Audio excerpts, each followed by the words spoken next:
श्री स्वामी समर्थ. जय जय स्वामी समर्थ. नमस्कार स्वामी भक्तांनो, आज जो मंत्र मी तुम्हाला सांगणार आहे, या मंत्राने स्वामींच्या असंख्य भक्तांचे आयुष्य बदलून गेले आहे. त्यांच्या आयुष्यात आता धनाचा वर्षाव होत आहे. त्यांच्या आयुष्यात दुःख हे वाऱ्याला सुद्धा राहिले नाही. असे म्हणतात, मन हे खऱ्या श्रद्धेने जडते तेव्हा आणि अंतःकरणातून स्वामींना हाक मारली जाते तेव्हा तुमच्या बंद नशिबाचे दरवाजे उघडले जातात. स्वामींच्या अनेक भक्तांना या मंत्राचा चमत्कारिक अनुभव आला आहे. जेव्हा त्यांनी हा मंत्र पूर्ण श्रद्धेने ऐकला, त्यांच्या दैवी ऊर्जेला त्यांनी अनुभवले आणि पूर्ण श्रद्धेने 108 वेळेस याचा जप केला, या मंत्राचे स्मरण केले, तेव्हापासून त्यांच्या आयुष्यात अकल्पनीय बदल घडून आले आहेत. जिथे दुःख दारिद्र्य होते तिथे आता धनाचा वर्षाव होत आहे. अनेकांचे असाध्य आजार या मंत्राच्या श्रवणाने बरे झाले आहेत. अनेकांचे अडकलेले पैसे परत मिळाले. अनेकांना नव्या संध्या आयुष्यामध्ये चालून आल्या आहेत. भक्तांनो, तुमच्याही आयुष्यात असे असंख्य अडचणी आणि संकटांनी भरलेले असेल, तुमच्या डोक्यावर कर्जाचा डोंगर झाला असेल, त्यामधून तुम्हाला निघण्याचा मार्ग सापडत नसेल, तर आज आत्ता चालू क्षणाला हा मंत्र ऐकायला सुरुवात करा. कारण हा मंत्र काही साधासुधा मंत्र नाही आणि हा मंत्र तुमच्या समोर असाच आला नाही, तर यामागे स्वामींची इच्छा दडली आहे. हा मंत्र स्वामी इच्छेने तुमच्या समोर आला आहे. भक्तांनो, आयुष्यात अशी संधी पुन्हा पुन्हा येत नाहीत. त्यामुळे भक्तांनो, आज तरी या व्हिडिओकडे अजिबात दुर्लक्ष करू नका. हा मंत्र केवळ मंत्र नाही, तर हा स्वामींच्या आशीर्वादाच्या कृपाधारा आहेत, जे तुमच्या घरावर तुमच्यावर आज बरसणार आहेत. भक्तांनो, हा मंत्र तुम्हाला गरिबीच्या दलदलीतून, कर्जाच्या ओझ्यातून बाहेर काढणारा मंत्र आहे. या मंत्राच्या प्रभावाने असंख्य लोकांचे आयुष्य बदलले आहे आणि आता तुमच्या आयुष्यात तो क्षण आला आहे.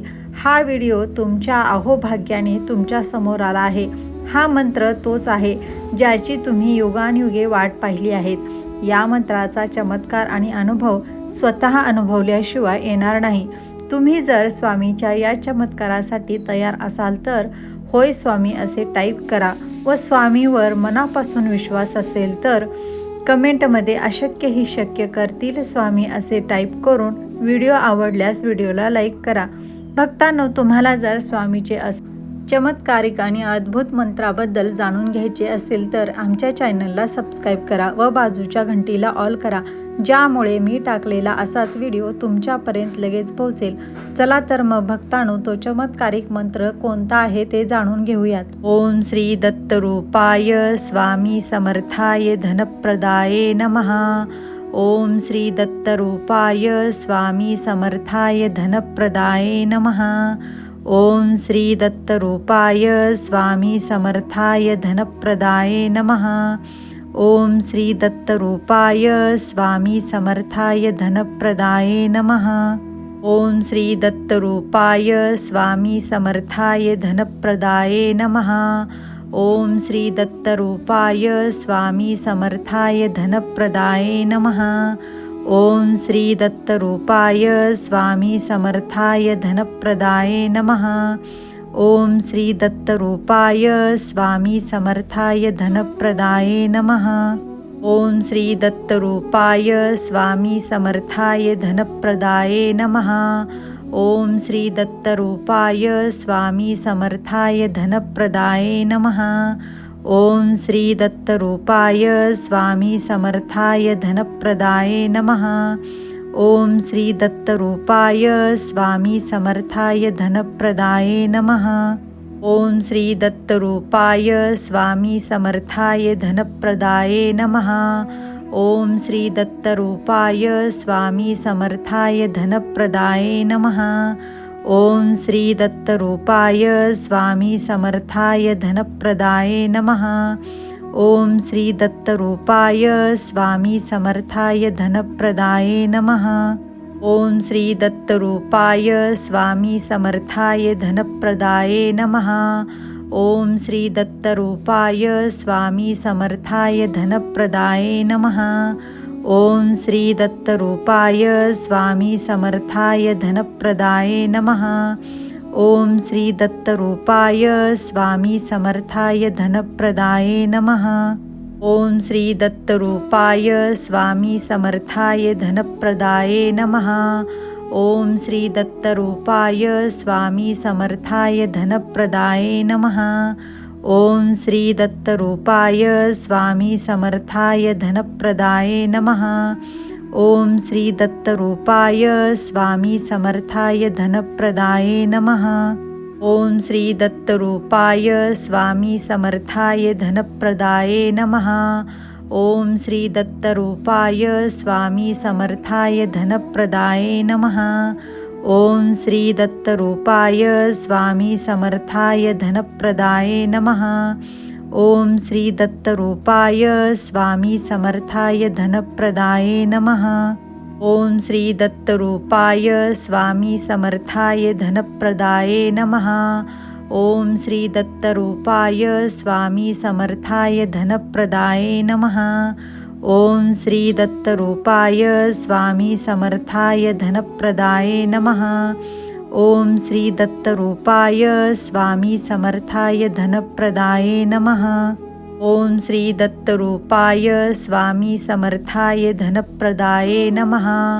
ओम श्री दत्तरूपाय स्वामी समर्थाय धनप्रदाये नमः। ओम श्री दत्तरूपाय स्वामी समर्थाय धनप्रदाये नमः। ओम श्री दत्तरूपाय स्वामी समर्थाय धनप्रदाये नमः। ओम श्री दत्तरूपाय स्वामी समर्थाय धनप्रदाये नमः। ओम श्री दत्तरूपाय स्वामी समर्थाय धनप्रदाये नमः। ओम श्री दत्तरूपाय स्वामी समर्थाय धनप्रदाये नमः। ओम श्री दत्तरूपाय स्वामी समर्थाय धनप्रदाये नमः। ओम श्री दत्तरूपाय स्वामी समर्थाय धनप्रदाये नमः। ओम श्री दत्तरूपाय स्वामी समर्थाय धनप्रदाये नमः। ओम श्री दत्तरूपाय स्वामी समर्थाय धनप्रदाये नमः। ओम श्री दत्तरूपाय स्वामी समर्थाय धनप्रदाये नमः।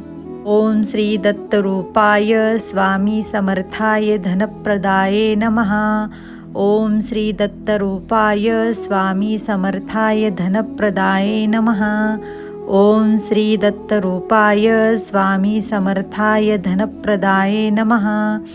ओम श्री दत्तरूपाय स्वामी समर्थाय धनप्रदाये नमः। ओम श्री दत्तरूपाय स्वामी समर्थाय धनप्रदाये नमः। ओम श्री दत्तरूपाय स्वामी समर्थाय धनप्रदाये नमः। ओम श्री दत्तरूपाय स्वामी समर्थाय धनप्रदाये नमः।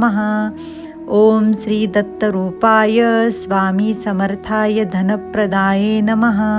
ओम श्री दत्तरूपाय स्वामी समर्थाय धनप्रदाये नमः।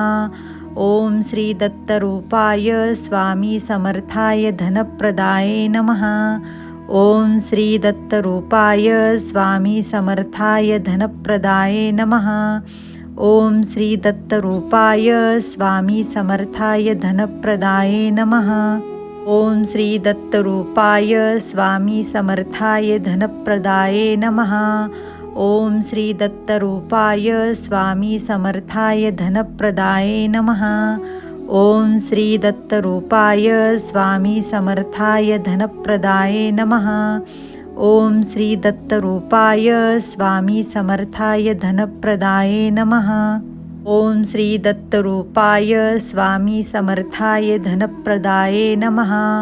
ओम श्री दत्तरूपाय स्वामी समर्थाय धनप्रदाये नमः। ओम श्री दत्तरूपाय स्वामी समर्थाय धनप्रदाये नमः। ओम श्री दत्तरूपाय स्वामी समर्थाय धनप्रदाये नमः। ओम श्री दत्तरूपाय स्वामी समर्थाय धनप्रदाये नमः। ओम श्री दत्तरूपाय स्वामी समर्थाय धनप्रदाये नमः। ओम श्री दत्तरूपाय स्वामी समर्थाय धनप्रदाये नमः। ओम श्री दत्तरूपाय स्वामी समर्थाय धनप्रदाये नमः। ओम श्री दत्तरूपाय स्वामी समर्थाय धनप्रदाये नमः। ओम श्री दत्तरूपाय स्वामी समर्थाय धनप्रदाये नमः। ओम श्री दत्तरूपाय स्वामी समर्थाय धनप्रदाये नमः। ओम श्री दत्तरूपाय स्वामी समर्थाय धनप्रदाये नमः। ओम श्री दत्तरूपाय स्वामी समर्थाय धनप्रदाये नमः। ओम श्री दत्तरूपाय स्वामी समर्थाय धनप्रदाये नमः। ओम श्री दत्तरूपाय स्वामी समर्थाय धनप्रदाये नमः। ओम श्री दत्तरूपाय स्वामी समर्थाय धनप्रदाये नमः। ओम श्री दत्तरूपाय स्वामी समर्थाय धनप्रदाये नमः। ओम श्री दत्तरूपाय स्वामी समर्थाय धनप्रदाये नमः। ओम श्री दत्तरूपाय स्वामी समर्थाय धनप्रदाये नमः। ओम श्री दत्तरूपाय स्वामी समर्थाय धनप्रदाये नमः। ओम श्री दत्तरूपाय स्वामी समर्थाय धनप्रदाये नमः। ओम श्री दत्तरूपाय स्वामी समर्थाय धनप्रदाये नमः। ओम श्री दत्तरूपाय स्वामी समर्थाय धनप्रदाये नमः। ओम श्री दत्तरूपाय स्वामी समर्थाय धनप्रदाये नमः। ओम श्री दत्तरूपाय स्वामी समर्थाय धनप्रदाये नमः। ओम श्री दत्तरूपाय स्वामी समर्थाय धनप्रदाये नमः। ओम श्री दत्तरूपाय स्वामी समर्थाय धनप्रदाये नमः। ओम श्री दत्तरूपाय स्वामी समर्थाय धनप्रदाये नमः। ओम श्री दत्तरूपाय स्वामी समर्थाय धनप्रदाये नमः। ओम श्री दत्तरूपाय स्वामी समर्थाय धनप्रदाये नमः। ओम श्री दत्तरूपाय स्वामी समर्थाय धनप्रदाये नमः। ओम श्री दत्तरूपाय स्वामी समर्थाय धनप्रदाये नमः। ओम श्री दत्तरूपाय स्वामी समर्थाय धनप्रदाये नमः। ओम श्री दत्तरूपाय स्वामी समर्थाय धनप्रदाये नमः। ओम श्री दत्तरूपाय स्वामी समर्थाय धनप्रदाये नमः। ओम श्री दत्तरूपाय स्वामी समर्थाय धनप्रदाये नमः। ओम श्री दत्तरूपाय स्वामी समर्थाय धनप्रदाये नमः। ओम श्री दत्तरूपाय स्वामी समर्थाय धनप्रदाये नमः।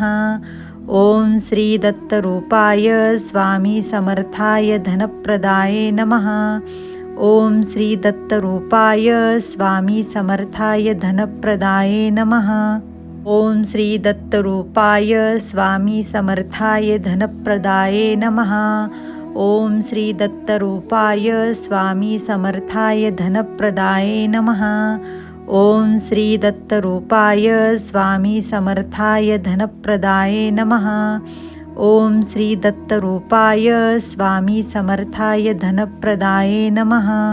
ओम श्री दत्तरूपाय स्वामी समर्थाय धनप्रदाये नमः। ओम श्री दत्तरूपाय स्वामी समर्थाय धनप्रदाये नमः। ओम श्री दत्तरूपाय स्वामी समर्थाय धनप्रदाये नमः। ओम श्री दत्तरूपाय स्वामी समर्थाय धनप्रदाये नमः। ओम श्री दत्तरूपाय स्वामी समर्थाय धनप्रदाये नमः। ओम श्री दत्तरूपाय स्वामी समर्थाय धनप्रदाये नमः। ओम श्री दत्तरूपाय स्वामी समर्थाय धनप्रदाये नमः। ओम श्री दत्तरूपाय स्वामी समर्थाय धनप्रदाये नमः। ओम श्री दत्तरूपाय स्वामी समर्थाय धनप्रदाये नमः। ओम श्री दत्तरूपाय स्वामी समर्थाय धनप्रदाये नमः। ओम श्री दत्तरूपाय स्वामी समर्थाय धनप्रदाये नमः। ओम श्री दत्तरूपाय स्वामी समर्थाय धनप्रदाये नमः। ओम श्री दत्तरूपाय स्वामी समर्थाय धनप्रदाये नमः। ओम श्री दत्तरूपाय स्वामी समर्थाय धनप्रदाये नमः। ओम श्री दत्तरूपाय स्वामी समर्थाय धनप्रदाये नमः। ओम श्री दत्तरूपाय स्वामी समर्थाय धनप्रदाये नमः। ओम श्री दत्तरूपाय स्वामी समर्थाय धनप्रदाये नमः। ओम श्री दत्तरूपाय स्वामी समर्थाय धनप्रदाये नमः। ओम श्री दत्तरूपाय स्वामी समर्थाय धनप्रदाये नमः। ओम श्री दत्तरूपाय स्वामी समर्थाय धनप्रदाये नमः। ओम श्री दत्तरूपाय स्वामी समर्थाय धनप्रदाये नमः। ओम श्री दत्तरूपाय स्वामी समर्थाय धनप्रदाये नमः। ओम श्री दत्तरूपाय स्वामी समर्थाय धनप्रदाये नमः। ओम श्री दत्तरूपाय स्वामी समर्थाय धनप्रदाये नमः। ओम श्री दत्तरूपाय स्वामी समर्थाय धनप्रदाये नमः। ओम श्री दत्तरूपाय स्वामी समर्थाय धनप्रदाये नमः। ओम श्री दत्तरूपाय स्वामी समर्थाय धनप्रदाये नमः। ओम श्री दत्तरूपाय स्वामी समर्थाय धनप्रदाये नमः। ओम श्री दत्तरूपाय स्वामी समर्थाय धनप्रदाये नमः। ओम श्री दत्तरूपाय स्वामी समर्थाय धनप्रदाये नमः। ओम श्री दत्तरूपाय स्वामी समर्थाय धनप्रदाये नमः। ओम श्री दत्तरूपाय स्वामी समर्थाय धनप्रदाये नमः। ओम श्री दत्तरूपाय स्वामी समर्थाय धनप्रदाये नमः। ओम श्री दत्तरूपाय स्वामी समर्थाय धनप्रदाये नमः।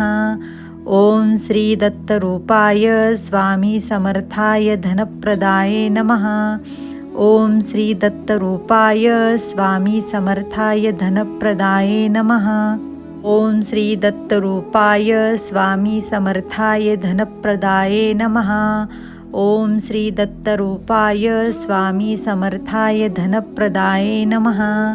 ओम श्री दत्तरूपाय स्वामी समर्थाय धनप्रदाये नमः। ओम श्री दत्तरूपाय स्वामी समर्थाय धनप्रदाये नमः। ओम श्री दत्तरूपाय स्वामी समर्थाय धनप्रदाये नमः।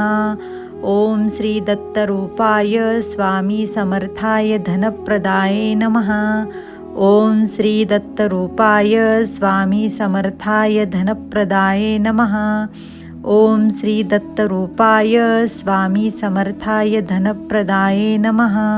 ओम श्री दत्तरूपाय स्वामी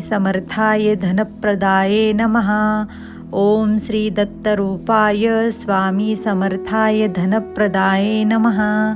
ओम श्री दत्तरूपाय स्वामी समर्थाय धनप्रदाये नमः। ओम श्री दत्तरूपाय स्वामी समर्थाय धनप्रदाये नमः। ओम श्री दत्तरूपाय स्वामी समर्थाय धनप्रदाये नमः। ओम श्री दत्तरूपाय स्वामी समर्थाय धनप्रदाये नमः। ओम श्री दत्तरूपाय स्वामी समर्थाय धनप्रदाये नमः। ओम श्री दत्तरूपाय स्वामी समर्थाय धनप्रदाये नमः। ओम श्री दत्तरूपाय स्वामी समर्थाय धनप्रदाये नमः। ओम श्री दत्तरूपाय स्वामी समर्थाय धनप्रदाये नमः। ओम श्री दत्तरूपाय स्वामी समर्थाय धनप्रदाये नमः। ओम श्री दत्तरूपाय स्वामी समर्थाय धनप्रदाये नमः। ओम श्री दत्तरूपाय स्वामी समर्थाय धनप्रदाये नमः।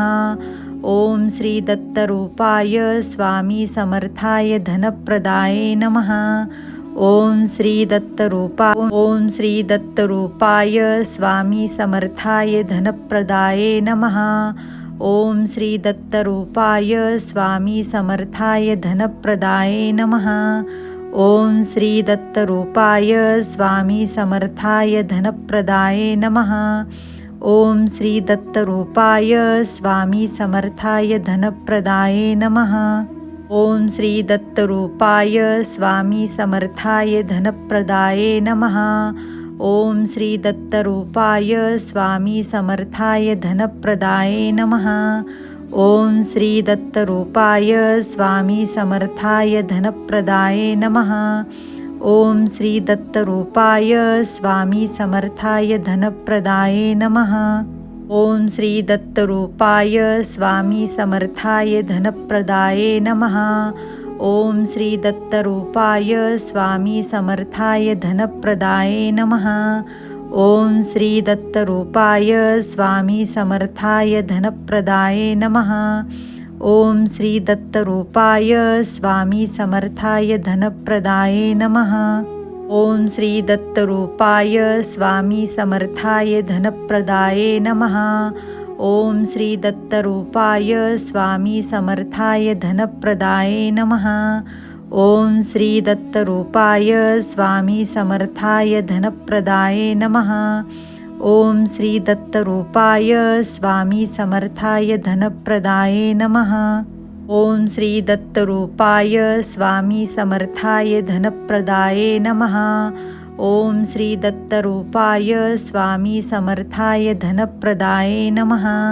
ओम श्री दत्तरूपाय स्वामी समर्थाय धनप्रदाये नमः। ओम श्री दत्तरूपाय स्वामी समर्थाय धनप्रदाये नमः। ओम श्री दत्तरूपाय स्वामी समर्थाय धनप्रदाये नमः। ओम श्री दत्तरूपाय स्वामी समर्थाय धनप्रदाये नमः। ओम श्री दत्तरूपाय स्वामी समर्थाय धनप्रदाये नमः। ओम श्री दत्तरूपाय स्वामी समर्थाय धनप्रदाये नमः। ओम श्री दत्तरूपाय स्वामी समर्थाय धनप्रदाये नमः। ओम श्री दत्तरूपाय स्वामी समर्थाय धनप्रदाये नमः। ओम श्री दत्तरूपाय स्वामी समर्थाय धनप्रदाये नमः। ओम श्री दत्तरूपाय स्वामी समर्थाय धनप्रदाये नमः। ओम श्री दत्तरूपाय स्वामी समर्थाय धनप्रदाये नमः। ओम श्री दत्तरूपाय स्वामी समर्थाय धनप्रदाये नमः। ओम श्री दत्तरूपाय स्वामी समर्थाय धनप्रदाये नमः। ओम श्री दत्तरूपाय स्वामी समर्थाय धनप्रदाये नमः। ओम श्री दत्तरूपाय स्वामी समर्थाय धनप्रदाये नमः। ओम श्री दत्तरूपाय स्वामी समर्थाय धनप्रदाये नमः। ओम श्री दत्तरूपाय स्वामी समर्थाय धनप्रदाये नमः। ओम श्री दत्तरूपाय स्वामी समर्थाय धनप्रदाये नमः।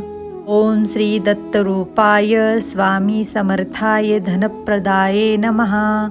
ओम श्री दत्तरूपाय स्वामी समर्थाय धनप्रदाये नमः।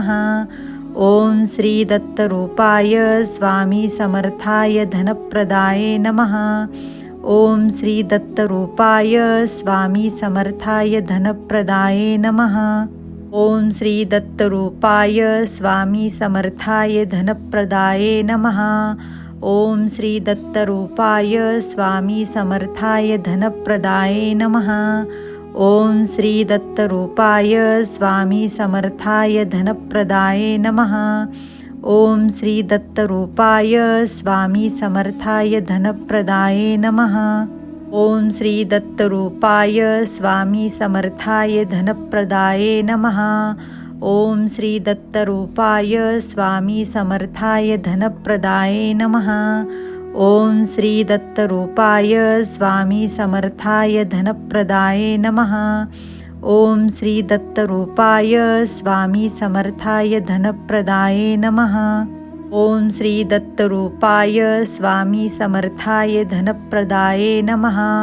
ओम श्री दत्तरूपाय स्वामी समर्थाय धनप्रदाये नमः। ओम श्री दत्तरूपाय स्वामी समर्थाय धनप्रदाय नमः। ओम श्री दत्तरूपाय स्वामी समर्थाय धनप्रदाय नमः। ओम श्री दत्तरूपाय स्वामी समर्थाय धनप्रदाय नमः।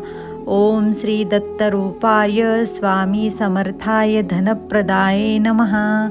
ओम श्री दत्तरूपाय स्वामी समर्थाय धनप्रदाय नमः। ओम श्री दत्तरूपाय स्वामी समर्थाय धनप्रदाय नमः।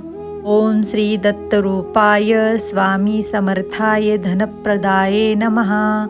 ओम श्री दत्तरूपाय स्वामी समर्थाय धनप्रदाय नमः। ओम श्री दत्तरूपाय स्वामी समर्थाय धनप्रदाय नमः। ओम श्री दत्तरूपाय स्वामी समर्थाय धनप्रदाय नमः। ओम श्री दत्तरूपाय स्वामी समर्थाय धनप्रदाय नमः। ओम श्री दत्तरूपाय स्वामी समर्थाय धनप्रदाय नमः। ओम श्री दत्तरूपाय स्वामी समर्थाय धनप्रदाय नमः। ओम श्री दत्तरूपाय स्वामी समर्थाय धनप्रदाय नमः। ओम श्री दत्तरूपाय स्वामी समर्थाय धनप्रदाय नमः। ओम श्री दत्तरूपाय स्वामी समर्थाय धनप्रदाय नमः। ओम श्री दत्तरूपाय स्वामी समर्थाय धनप्रदाय नमः। ओम श्री दत्तरूपाय स्वामी समर्थाय धनप्रदाय नमः। ओम श्री दत्तरूपाय स्वामी समर्थाय धनप्रदाय नमः। ओम श्री दत्तरूपाय स्वामी समर्थाय धनप्रदाय नमः। ओम श्री दत्तरूपाय स्वामी समर्थाय धनप्रदाय नमः। ओम श्री दत्तरूपाय स्वामी समर्थाय धनप्रदाय नमः। ओम श्री दत्तरूपाय स्वामी समर्थाय धनप्रदाय नमः। ओम श्री दत्तरूपाय स्वामी समर्थाय धनप्रदाय नमः। ओम श्री दत्तरूपाय स्वामी समर्थाय धनप्रदाय नमः। ओम श्री दत्तरूपाय स्वामी समर्थाय धनप्रदाय नमः। ओम श्री दत्तरूपाय स्वामी समर्थाय धनप्रदाय नमः। ओम श्री दत्तरूपाय स्वामी समर्थाय धनप्रदाय नमः।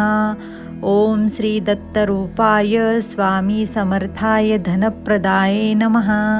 ओम श्री दत्तरूपाय स्वामी समर्थाय धनप्रदाय नमः। ओम श्री दत्तरूपाय स्वामी समर्थाय धनप्रदाय नमः।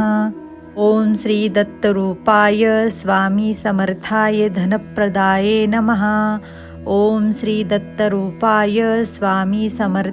धनप्रदाय नमः। ओम श्री दत्तरूपाय स्वामी समर्थाय धनप्रदाय नमः।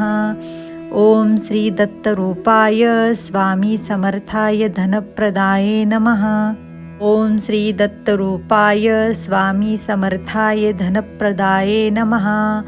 ओम श्री दत्तरूपाय स्वामी समर्थाय धनप्रदाय नमः। ओम श्री दत्तरूपाय स्वामी समर्थाय धनप्रदाय नमः। ओम श्री दत्तरूपाय स्वामी समर्थाय धनप्रदाय नमः। ओम श्री दत्तरूपाय स्वामी समर्थाय धनप्रदाय नमः। ओम श्री दत्तरूपाय स्वामी समर्थाय धनप्रदाय नमः। ओम श्री दत्तरूपाय स्वामी समर्थाय धनप्रदाय नमः। ओम श्री दत्तरूपाय स्वामी समर्थाय धनप्रदाय नमः। ओम श्री दत्तरूपाय स्वामी समर्थाय धनप्रदाय नमः। ओम श्री दत्तरूपाय स्वामी समर्थाय धनप्रदाय नमः। ओम श्री दत्तरूपाय स्वामी समर्थाय धनप्रदाय नमः। ओम श्री दत्तरूपाय स्वामी समर्थाय धनप्रदाय नमः।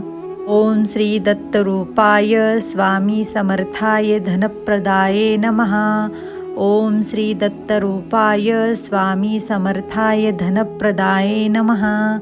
ओम श्री दत्तरूपाय स्वामी समर्थाय धनप्रदाये नमः। ओम श्री दत्तरूपाय स्वामी समर्थाय धनप्रदाये नमः। ओम श्री दत्तरूपाय स्वामी समर्थाय धनप्रदाये नमः। ओम श्री दत्तरूपाय स्वामी समर्थाय धनप्रदाये नमः। ओम श्री दत्तरूपाय स्वामी समर्थाय धनप्रदाये नमः। ओम श्री दत्तरूपाय स्वामी समर्थाय धनप्रदाये नमः। ओम श्री दत्तरूपाय स्वामी समर्थाय धनप्रदाये नमः। ओम श्री दत्तरूपाय स्वामी समर्थाय धनप्रदाये नमः। ओम श्री दत्तरूपाय स्वामी समर्थाय धनप्रदाये नमः। ओम श्री दत्तरूपाय स्वामी समर्थाय धनप्रदाये नमः। ओम श्री दत्तरूपाय स्वामी समर्थाय धनप्रदाये नमः। ओम श्री दत्तरूपाय स्वामी समर्थाय धनप्रदाये नमः। ओम श्री दत्तरूपाय स्वामी समर्थाय धनप्रदाये नमः। ओम श्री दत्तरूपाय स्वामी समर्थाय धनप्रदाये नमः। ओम श्री दत्तरूपाय स्वामी समर्थाय धनप्रदाये नमः। ओम श्री दत्तरूपाय स्वामी समर्थाय धनप्रदाये नमः। ओम श्री दत्तरूपाय स्वामी समर्थाय धनप्रदाये नमः। ओम श्री दत्तरूपाय स्वामी समर्थाय धनप्रदाये नमः। ओम श्री दत्तरूपाय स्वामी समर्थाय धनप्रदाये नमः। ओम श्री दत्तरूपाय स्वामी समर्थाय धनप्रदाये नमः। ओम श्री दत्तरूपाय स्वामी समर्थाय धनप्रदाये नमः। ओम श्री दत्तरूपाय स्वामी समर्थाय धनप्रदाये नमः। ओम श्री दत्तरूपाय स्वामी समर्थाय धनप्रदाये नमः। ओम श्री दत्तरूपाय स्वामी समर्थाय धनप्रदाये नमः। ओम श्री दत्तरूपाय स्वामी समर्थाय धनप्रदाये नमः। ओम श्री दत्तरूपाय स्वामी समर्थाय धनप्रदाये नमः। ओम श्री दत्तरूपाय स्वामी समर्थाय धनप्रदाये नमः। ओम श्री दत्तरूपाय स्वामी समर्थाय धनप्रदाये नमः। ओम श्री दत्तरूपाय स्वामी समर्थाय धनप्रदाये नमः। ओम श्री दत्तरूपाय स्वामी समर्थाय धनप्रदाये नमः। ओम श्री दत्तरूपाय स्वामी समर्थाय धनप्रदाये नमः। ओम श्री दत्तरूपाय स्वामी समर्थाय धनप्रदाये नमः। ओम श्री दत्तरूपाय स्वामी समर्थाय धनप्रदाये नमः। ओम श्री दत्तरूपाय स्वामी समर्थाय धनप्रदाये नमः। ओम श्री दत्तरूपाय स्वामी समर्थाय धनप्रदाये नमः। ओम श्री दत्तरूपाय स्वामी समर्थाय धनप्रदाये नमः। ओम श्री दत्तरूपाय स्वामी समर्थाय धनप्रदाये नमः। ओम श्री दत्तरूपाय स्वामी समर्थाय धनप्रदाये नमः। ओम श्री दत्तरूपाय स्वामी समर्थाय धनप्रदाये नमः। ओम श्री दत्तरूपाय स्वामी समर्थाय धनप्रदाये नमः। ओम श्री दत्तरूपाय स्वामी समर्थाय धनप्रदाये नमः। ओम श्री दत्तरूपाय स्वामी समर्थाय धनप्रदाये नमः। ओम श्री दत्तरूपाय स्वामी समर्थाय धनप्रदाये नमः। ओम श्री दत्तरूपाय स्वामी समर्थाय धनप्रदाये नमः। ओम श्री दत्तरूपाय स्वामी समर्थाय धनप्रदाये नमः। ओम श्री दत्तरूपाय स्वामी समर्थाय धनप्रदाये नमः। ओम श्री दत्तरूपाय स्वामी समर्थाय धनप्रदाये नमः। ओम श्री दत्तरूपाय स्वामी समर्थाय धनप्रदाये नमः। ओम श्री दत्तरूपाय स्वामी समर्थाय धनप्रदाये नमः। ओम श्री दत्तरूपाय स्वामी समर्थाय धनप्रदाये नमः। ओम श्री दत्तरूपाय स्वामी समर्थाय धनप्रदाये नमः। ओम श्री दत्तरूपाय स्वामी समर्थाय धनप्रदाये नमः। ओम श्री दत्तरूपाय स्वामी समर्थाय धनप्रदाये नमः। ओम श्री दत्तरूपाय स्वामी समर्थाय धनप्रदाये नमः। ओम श्री दत्तरूपाय स्वामी समर्थाय धनप्रदाये नमः। ओम श्री दत्तरूपाय स्वामी समर्थाय धनप्रदाये नमः। ओम श्री दत्तरूपाय स्वामी समर्थाय धनप्रदाये नमः। ओम श्री दत्तरूपाय स्वामी समर्थाय धनप्रदाये नमः। ओम श्री दत्तरूपाय स्वामी समर्थाय धनप्रदाये नमः। ओम श्री दत्तरूपाय स्वामी समर्थाय धनप्रदाये नमः। ओम श्री दत्तरूपाय स्वामी समर्थाय धनप्रदाये नमः। ओम श्री दत्तरूपाय स्वामी समर्थाय धनप्रदाये नमः। ओम श्री दत्तरूपाय स्वामी समर्थाय धनप्रदाये नमः। ओम श्री दत्तरूपाय स्वामी समर्थाय धनप्रदाये नमः। ओम श्री दत्तरूपाय स्वामी समर्थाय धनप्रदाये नमः। ओम श्री दत्तरूपाय स्वामी समर्थाय धनप्रदाये नमः। ओम श्री दत्तरूपाय स्वामी समर्थाय धनप्रदाये नमः। ओम श्री दत्तरूपाय स्वामी समर्थाय धनप्रदाये नमः। ओम श्री दत्तरूपाय स्वामी समर्थाय धनप्रदाये नमः। ओम श्री दत्तरूपाय स्वामी समर्थाय धनप्रदाये नमः।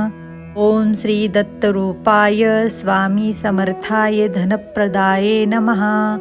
ओम श्री दत्तरूपाय स्वामी समर्थाय धनप्रदाये नमः। ओम श्री दत्तरूपाय स्वामी समर्थाय धनप्रदाये नमः। ओम श्री दत्तरूपाय स्वामी समर्थाय धनप्रदाये नमः। ओम श्री दत्तरूपाय स्वामी समर्थाय धनप्रदाये नमः। ओम श्री दत्तरूपाय स्वामी समर्थाय धनप्रदाये नमः। ओम श्री दत्तरूपाय स्वामी समर्थाय धनप्रदाये नमः। ओम श्री दत्तरूपाय स्वामी समर्थाय धनप्रदाये नमः। ओम श्री दत्तरूपाय स्वामी समर्थाय धनप्रदाये नमः। ओम श्री दत्तरूपाय स्वामी समर्थाय धनप्रदाये नमः। ओम श्री दत्तरूपाय स्वामी समर्थाय धनप्रदाये नमः। ओम श्री दत्तरूपाय स्वामी समर्थाय धनप्रदाये नमः। ओम श्री दत्तरूपाय स्वामी समर्थाय धनप्रदाये नमः। ओम श्री दत्तरूपाय स्वामी समर्थाय धनप्रदाये नमः। ओम श्री दत्तरूपाय स्वामी समर्थाय धनप्रदाये नमः। ओम श्री दत्तरूपाय स्वामी समर्थाय धनप्रदाये नमः। ओम श्री दत्तरूपाय स्वामी समर्थाय धनप्रदाये नमः। ओम श्री दत्तरूपाय स्वामी समर्थाय धनप्रदाये नमः। ओम श्री दत्तरूपाय स्वामी समर्थाय धनप्रदाये नमः। ओम श्री दत्तरूपाय स्वामी समर्थाय धनप्रदाये नमः।